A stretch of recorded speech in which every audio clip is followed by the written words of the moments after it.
વલ્લભે આપણા ઘરે પધરાવી દીધા એટલે આપણું ધ્યાન રાખે છે.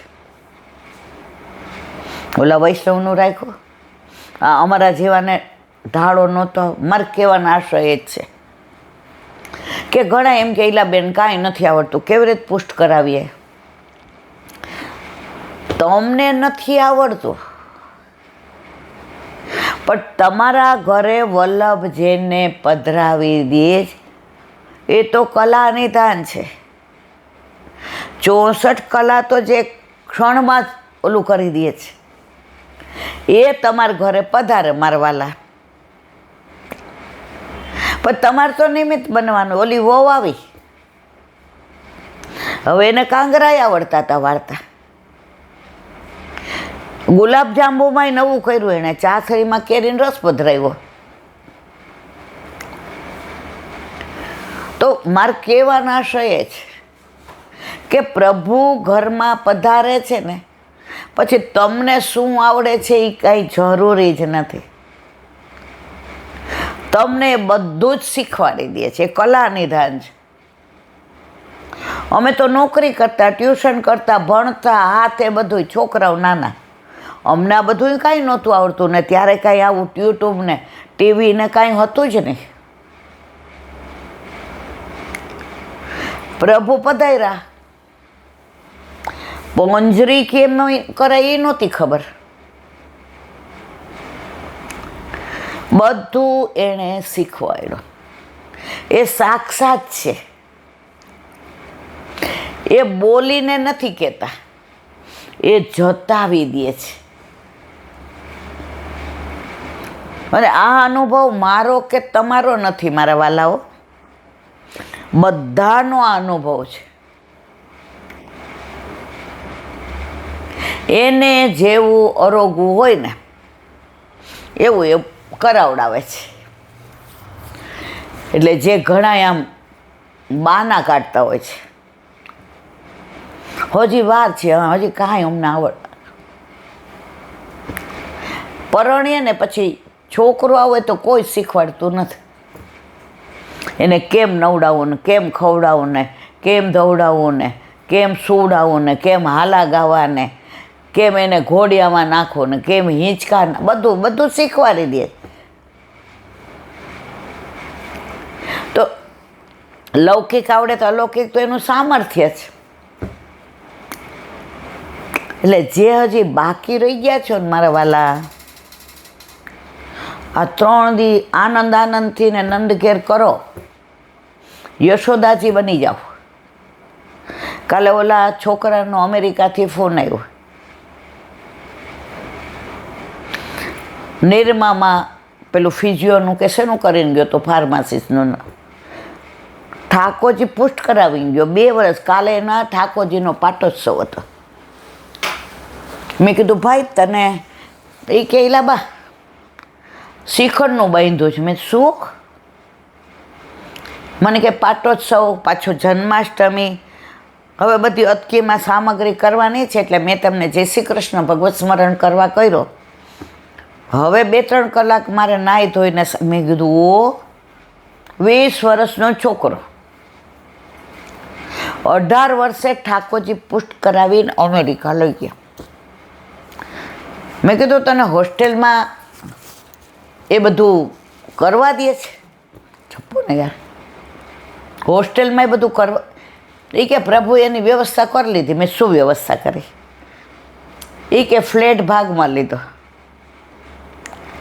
એટલે એક રૂમમાં મારો ભાઈબંધ અને એક રૂમમાં હોય.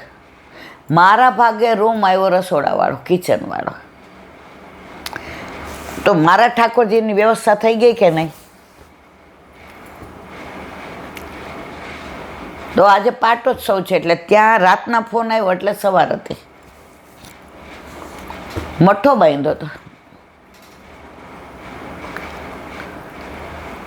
કોલેજમાં માસ્ટર કરતાં કરતાં અમેરિકા જેવા દેશમાં છોકરો, છોકરી હોય તો બરાબર છે, અટકીમાં બધી સામગ્રી કે જન્માષ્ટમી છે, માં ઠાકોરજીનો પાટોત્સવ છે. એને ત્યાં મિરેકલ કેવું થયું એ છોકરાએ ઠાકોરજી પહેલાં પુશ કરાવ્યા, કારણ કે એ સાવ નાનો હતો, હજી એને પિતાને જોયા જ નહોતા, ફાધરને. કેન્સર થયું ને એક્સપાયર થઈ ગયા. એટલે એની મમ્મીને સ્ટ્રગલ,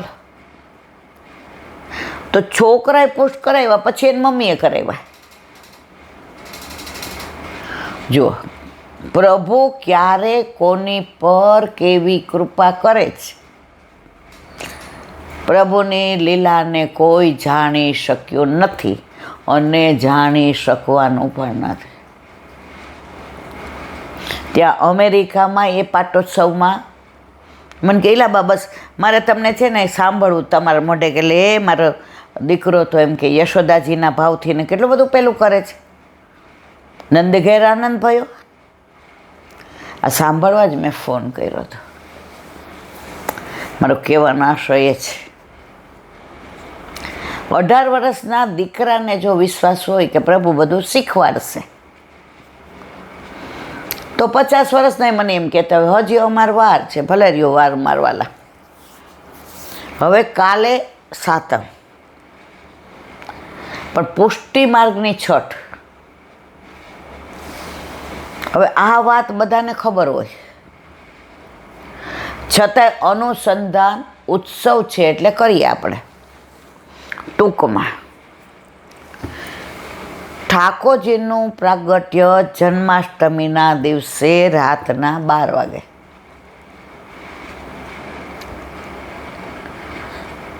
ક્યાં? મથુરામાં. અને અહીંયા નંદ આત્મજ એટલે યશોદાજી ને નંદજીને ત્યાં. હવે સવાર સુધી ખબર નહોતી પડવા દેવી, અને સવારે સુનંદાજીએ જાગીને જોયું તો ભાભીની ગોદમાં સાહેબ લાલો.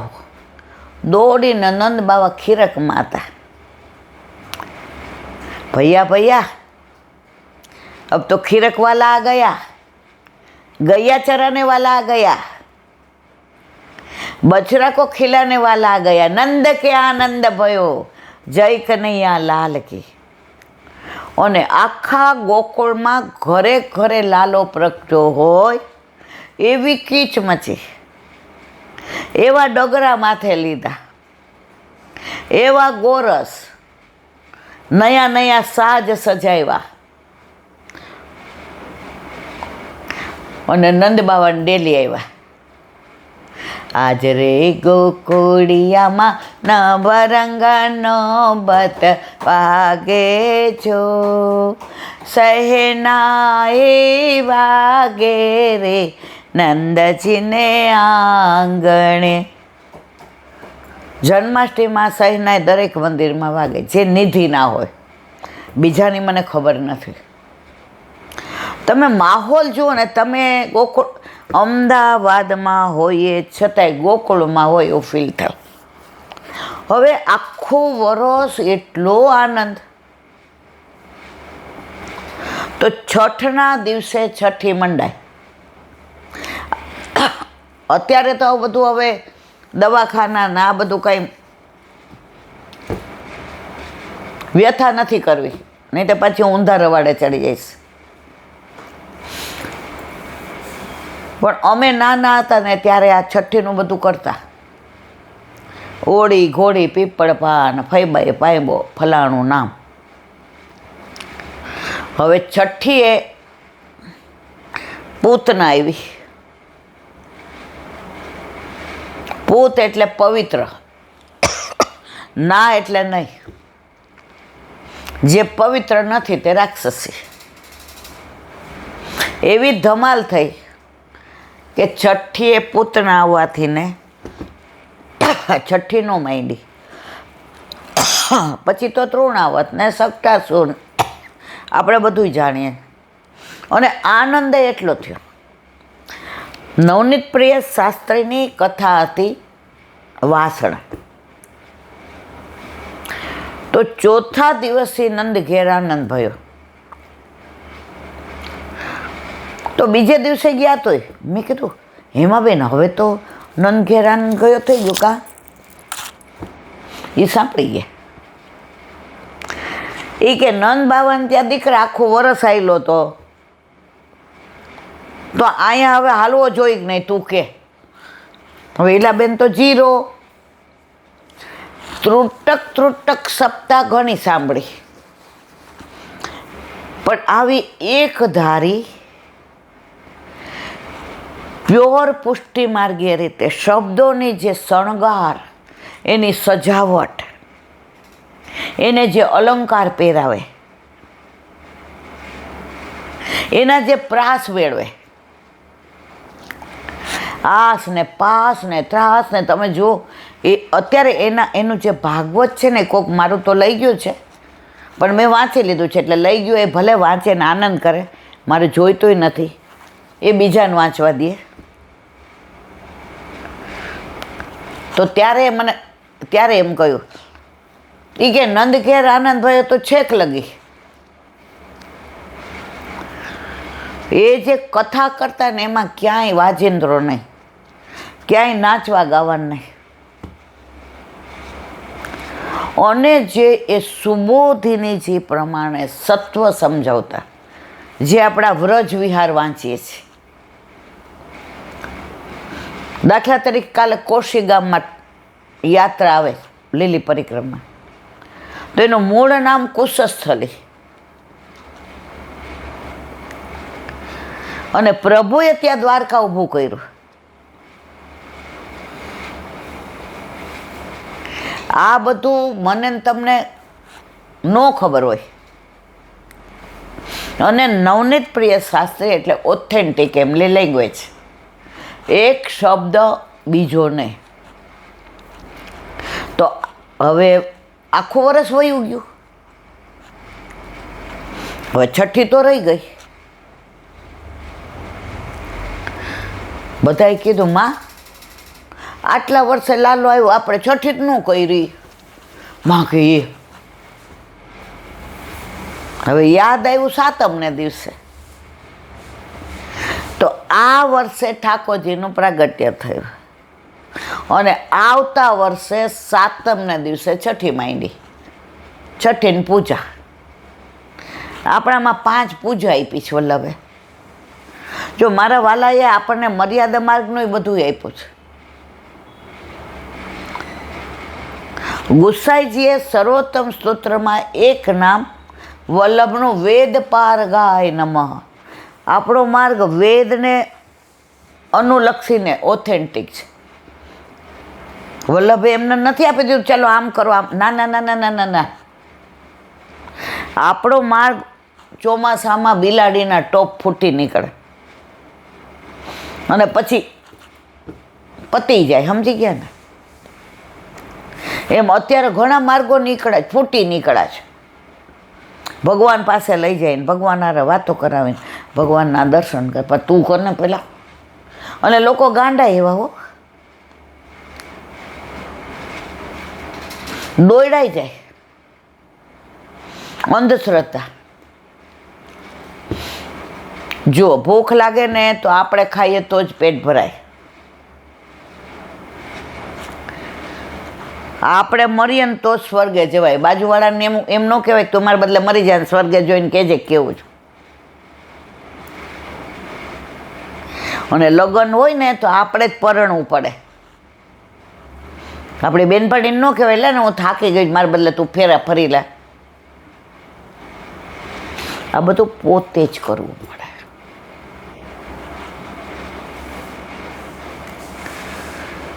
તો વલ્લભે કીધું કે ભાઈ આપણામાં બધું સેવા,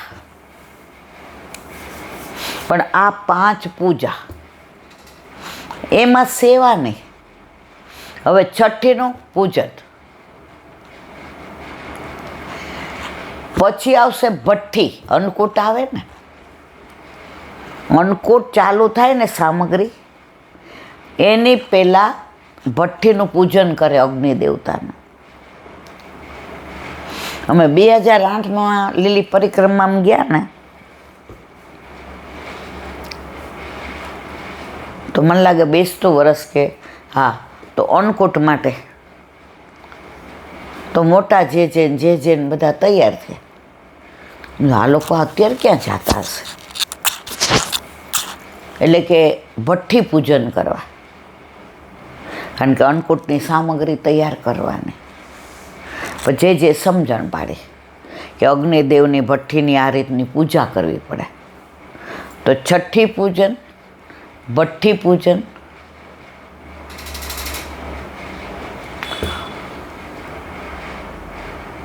ગિરિરાજજીનું પૂજન, યમુનાજીનું પૂજન અને બાળકોનો પ્રાગટ્ય ઉત્સવ હોય ત્યારે માર્કંડેય પૂજન. આ બધી પૂજા, એનું મહાત્મ્ય ને એ બધું કહેવા બેસું તો સવાર પડી જાય. તો સાતમના દિવસે છઠ્ઠી. હવે છઠ્ઠી ભીત ઉપર ચિતરાય, એમાં ગાયના ગોબરથી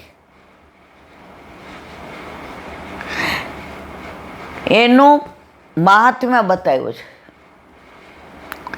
ગાયોમાં 33 કરોડ દેવતા બિરાજે અને ગોબરમાં તો લક્ષ્મીજીનો વાસ, 33 કરોડ દેવતા. અને પ્રભુને સૌથી વાલું શું? ગાયો. તો પ્રભુ માટે છઠ્ઠી ચિતરાય છે, તો પ્રભુને ગાયો વાલી, 33 કરોડ દેવતા બિરાજે. ગાયો એટલી પવિત્ર. આજની તારીખમાં પણ તમારે કાંઈ પણ સારું કાર્ય કરવું હોય તો ગાયનું છાણ, ગાયનું મૂત્ર,